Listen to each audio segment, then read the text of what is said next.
ಮಾತ್ರೇ ನಮಃ ಗುರುಭ್ಯೋ ನಮಃ ಹರಿ ಓಂ.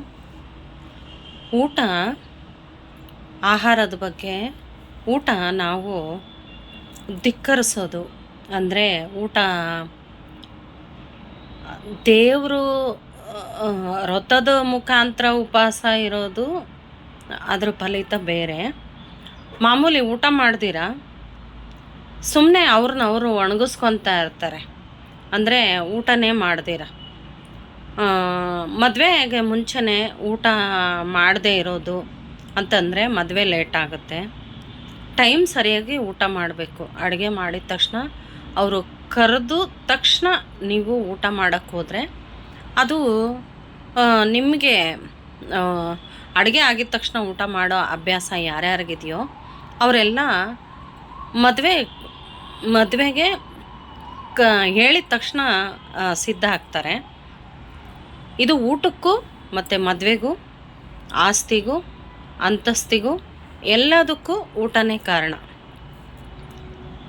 ಅನ್ನಪೂರ್ಣ ಸದಾಪೂರ್ಣ ಶಂಕರ ಪ್ರಾಣವಲ್ಲಭೆ ಜ್ಞಾನ ವೈರಾಗ್ಯ ಸಿದ್ಧಾರ್ಥಂ ಭಿಕ್ಷಾಂದೇಹಿಂಚ ಪಾರ್ವತೀ ದೇವಿ ಅಂತ. ಅದರಲ್ಲಿ ಅರ್ಥ ಜ್ಞಾನ ವೈರಾಗ್ಯ ಎಲ್ಲ ಸಿದ್ಧಿಗೂ ಅನ್ನನೇ ಕಾರಣ ಅಂತ ಅದರ ಅರ್ಥ ಬರುತ್ತೆ. ಯಾವಾಗಲೂ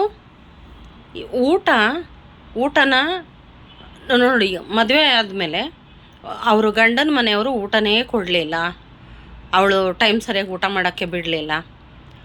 ಮುಂದೊಂದು ಟೈಮು ಅವರು ಊಟ ಹಾಕದಿರೋ ಪರ್ಲಿತ ಆ ಮಗುಗೆ, ಹೆಣ್ಮಗುಗೆ, ಆ ಸೊಸೆಗೆ ಗಂಡನ ಕಳ್ಕೊಳೋ ಒಂದು ಸಂದರ್ಭ ಅವಳಿಗೆ ಒದಗಿ ಬರುತ್ತೆ. ಇವರು ಅತ್ತೆ ಮನೆಯವರು ಮಾಡೋ ತಪ್ಪು ಇದು.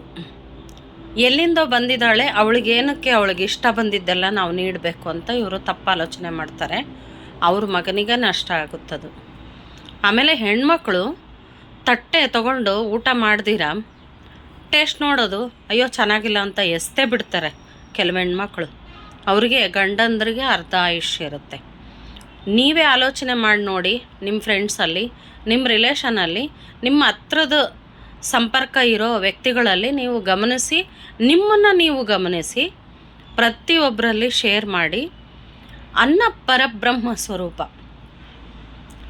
ಅನ್ನಕ್ಕೆ ಇಷ್ಟು ಬೆಲೆ ಇದೆ ಅಂತಂದರೆ ಆ ಅನ್ನದಿಂದೆ ಏನಿದೆ ರಹಸ್ಯ ಅನ್ನೋದು ತಿಳಿಬೇಕು ಪ್ರತಿಯೊಬ್ಬ ವ್ಯಕ್ತಿನೂ. ಸರ್ವೇ ಜನ ಸುಖಿನೋ ಭವಂತು, ಸನ್ಮಂಗಳಾದಿ ಭವಂತು.